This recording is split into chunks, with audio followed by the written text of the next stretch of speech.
But if we speak about cricket here, मेरा ये मानना है, ये मेरा पर्सनल ओपिनियन है कि ये चीज़ इंडिया और पाकिस्तान में ज़्यादा होती है कि हम एक प्लेयर को गेम से ऊपर का दर्जा देते हैं। लेकिन अगर हम लेट्स से ऑस्ट्रेलिया की बात करें तो वो एक ऐसी टीम है जहाँ पे गेम को गेम की तरह देखा जाता है। No player is bigger than the देश से ऊपर कोई प्लेयर वहाँ पर नहीं है।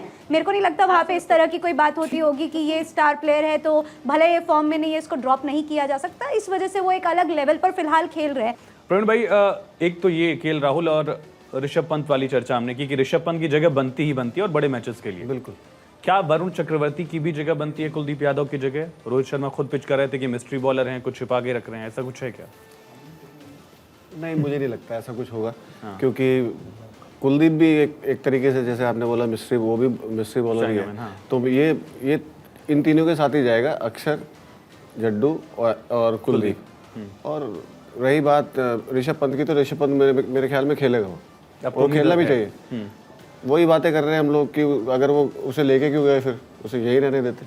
अगर लेके गए तो उसकी जगह 11 में बनती है, बाहर बैठने वालों में नहीं बनती। और वैसे भी वरुण का कंपैरिजन कुलदीप यादव से हो ही नहीं सकता।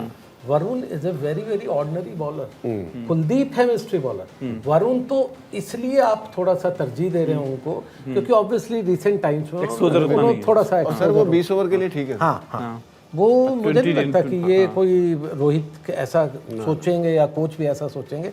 Kuldeep is your wicket taking bowler along with Shami.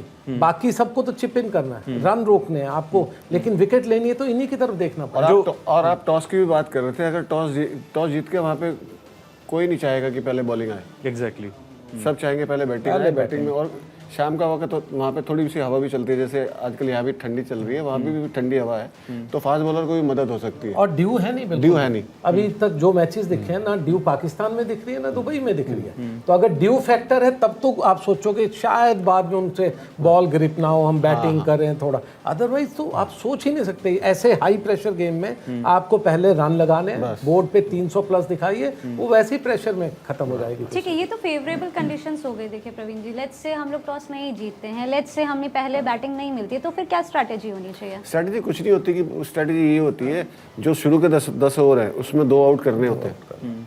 अगर आप 2 आउट नहीं करते हो तो फिर तीसरे नंबर का जो बॉलर होता है उस पर प्रेशर आ जाता है। तो 10 ओवर में 2 आउट करने बहुत ज़रूरी होते हैं अगर पहले बॉलिंग कर रहे हो। और देखो, किसी के हाथ में टॉस तो किसी के हाथ में होता नहीं। सब चाहते हैं कि टॉस जीते, हम पहले बैटिंग करें, लेकिन प्लान बी भी होता है कि अगर ऐसा होगा तो हम कैसे करेंगे, कैसे नहीं करेंगे। तो वो कोच और कप्तान के मन में होता है। टीम को भी पता रहता है, जब टीम मीटिंग होती है तो उसमें डिस्कस होता है कि अगर टॉस हार गए तो ऐसा करेंगे, वैसा हुआ। और लेकिन जिस तरीके से हमारे फास्ट बॉलर ने बॉलिंग करी, शामी की आप बात कर लो, इतने दिनों बाद आया इंजरी से, घुटने में भी चोट थी, फिर उसके एंकल में भी चोट थी। तो जिस तरीके से उसने बॉलिंग करी, काबिल तारीफ, बहुत अच्छे रिदम में उसके हाथ से सर बॉल ही अलग निकलता है। बिल्कुल। तो बहुत अच्छा। बुमराह वाली चिंता खत्म हो गई। बुमराह वाली चिंता, जैसे आपने बोला कि अगर विराट नहीं भी खेलेगा या विराट ना रहे तो हमारे पास बहुत सारे प्लेयर हैं। बहुत टीम इतनी तगड़ी है, सब लड़के मैच विनर है, कोई भी कहीं भी मैच जिता सकता है। तो वैसे ही वो है। बुमराह से देख लो आप, बुमराह से इतना फर्क नहीं पड़ा, वो काम शमी ने कर दिया। ज्वाला जी, आपसे भी मेरा सवाल यही है, जो 35 से 5 फिर और 230 तक बांग्लादेश स्कोर लेके गया, वहां पर क्या बॉलिंग की कमजोरी दिखी या फील्डिंग में जो हमने मिसेस किए उसका खामियाजा थोड़ा सा भुगतना पड़ा? और चिंता वाली बात कितनी है वो? सबसे पहले धन्यवाद मुझे बुलाने के लिए। देखिए, वनडे क्रिकेट है और जब भी शुरू में कुछ विकेट्स गिरते हैं और कोई ना कोई पार्टनरशिप डेवलप होता ही है। अगर आप देखोगे 50 ओवर के मैच में तो टीम कहीं ना कहीं रिकवर करती ही है। कभी ऐसा नहीं होगा कि 50 ओवर का मैच है और आपका 35 या 40 ओवर में टीम ऑल आउट हो जाती है, क्योंकि टीम भी अपनी स्ट्रैटेजी बदलती है कि अगर हमारे पास इतने विकेट बचे हुए हैं तो हमको पूरे ओवर खेलने हैं। तो वनडे क्रिकेट का पहला रूल यही है कि आप 50 ओवर खेलो, और इसको कभी नहीं बोलेंगे, दोनों साइड से फाइट होती है क्रिकेट में। आप अपनी कोशिश करते हो, अपोजिट टीम अपनी कोशिश करती है, लेकिन अगर आप पॉजिटिव देखेंगे तो 50 ओवर के मैच में 220 वगैरह या 200 के आसपास के रन पे भी अगर आपने सामने वाली टीम को दराशाही कर दिया तो आपके लिए अचीवमेंट ही है। और मुझे लगता है इस मैच से बहुत सारे आउटकम्स निकले। एक हमारी चिंता थी कि शमी वापसी में किस तरह की गेंदबाजी करेंगे। उन्होंने बहुत ही दम दिखाया इस मैच में। साथ ही साथ एक चल रहा था कि रोहित शर्मा और शुभमन गिल का ओपनिंग पार्टनरशिप, बहुत चर्चा चल रही थी हमारे ओपनिंग पार्टनरशिप के ऊपर। तो रोहित शर्मा ने भी कुछ रन बनाए यहाँ पे आके आईसीसी टूर्नामेंट में। शुभमन गिल ने शानदार बल्लेबाजी की। तो मुझे लगता है काफी पॉजिटिव्स है इस मैच में। खाली एक विराट कोहली मुझे लगता है एक थोड़ा सा चिंता का विषय अभी भी बने हुए हैं, क्योंकि जिस तरीके से हम चाहते हैं कि वो परफॉर्म करे वो नहीं हो पा रहा है। लेकिन अगेन मुझे अभी भी याद है कि T20 वर्ल्ड कप के फाइनल में जिस तरीके से जब टीम को जरूरत थी, उन्होंने बड़ा प्लेयर का अपना एक रूप दिखाया और वहाँ पे जहाँ पे जरूरत थी वहाँ पे वो इनिंग खेला। तो मुझे लगता है बहुत सारे पॉजिटिव्स हैं हमारे टीम में। और जहाँ तक पाकिस्तान की बात है, मुझे लगता है जैसे मैं सुन रहा था बहुत सारी चर्चा, कहीं ना कहीं जो पाकिस्तान का एक्सपोजर है इंटरनेशनल क्रिकेट में जिस तरीके से मिलना चाहिए वो कम है इंडिया के मुकाबले। तो अगेन वो फायदा हमको जरूर मिलेगा और ज्यादा से ज्यादा प्रेशर सिर्फ पाकिस्तान पे ही रहेगा। और हमारी टीम का जो बैलेंस है वनडे क्रिकेट का मुझे लगता है काफी बेहतर है और हमको कल मुझे लगता है हमारी टीम बहुत अच्छा करेगी। ऑलराइट, चंद्रशेखर जी, आपसे मेरा अगला सवाल है। हम जब भी पाकिस्तान की बात करते हैं तो ऑब्वियसली हम खुद को बेहतर समझते हैं, सामने वाले को कम आंकते हैं, लेकिन अगर हम स्टैट्स पर जाएं, 5 बार चैंपियंस ट्रॉफी में आमना सामना हो चुका है इंडिया और पाकिस्तान का, और उनके पास हल्की सी एज हमसे ज़्यादा है, वो 3 बार जीते हैं। क्या उसका कुछ असर पड़ने वाला है?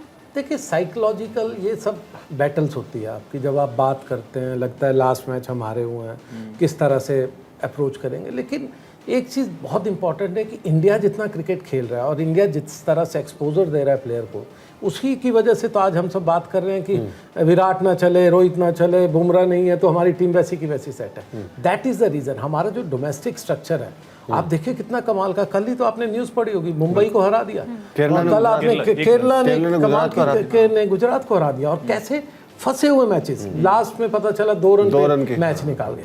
तो ये जो डोमेस्टिक स्ट्रक्चर है ना, जब यहाँ से उभर के बच्चे आएंगे और यहाँ पर खेलने आएंगे तो उनको आधी चीज़ें तो समझाई जाती है। बाकी का कोच का और कप्तान का ही काम होता है उनको कॉन्फिडेंस देना। थोड़ी सी जो मुझे प्रॉब्लम नज़र आती है गौतम गंभीर के चीफ कोच जो है हमारे, उनके और जो हमारे सेलेक्टर्स हैं उनकी शायद तालमेल नहीं है। एक कहता है ऋषभ पंत हमारे नंबर 1 विकेट कीपर है, वो खेलेंगे, यानी जो 1 है वो ही खेलेगा। गौतम गंभीर टीम में आने के बाद वो बात करते हैं कि नहीं जी मेरे लिए KL राहुल है। अरे ये कैसे हो सकता है? आपस में बात कर लीजिए, लोगों को एक संदेश दीजिए। आप ये नहीं कर सकते, इससे मोराल कहीं ना कहीं टूटता है टीम का।